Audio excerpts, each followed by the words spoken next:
Hello, I'm Ken Collins. Welcome to my video on overhauling the Ford C4 transmission.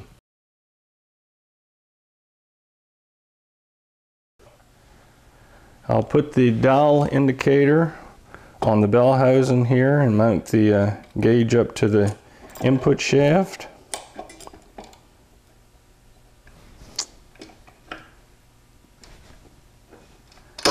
And I said that we would use a feeler gauge to check the end play also. We'll do that now.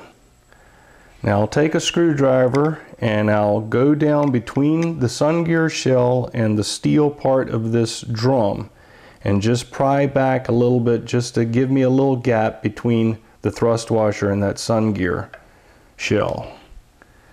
I'll take some blade type feeler gauges and go down in there and give it a check. I'll start with an 11 thousandths, and that goes in there with no problem at all.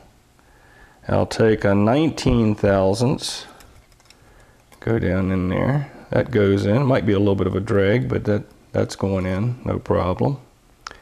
And let me try a 27 thousandths, and I don't think I can get that in there. I might be able to force it in there, but it looks like it's not going to go in.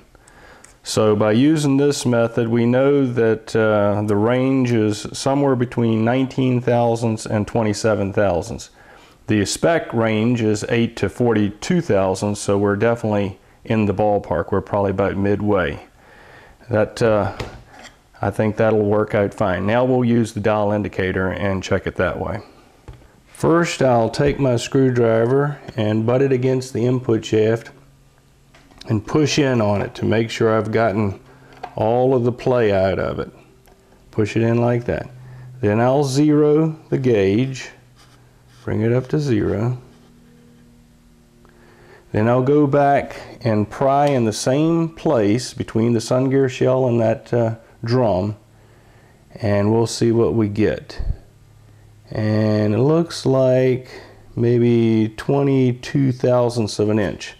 Let me do it again. I'll push the input shaft back in, zero the gauge, zeroed, and then pry again.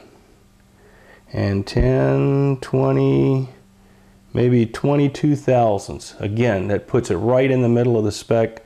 That's perfect.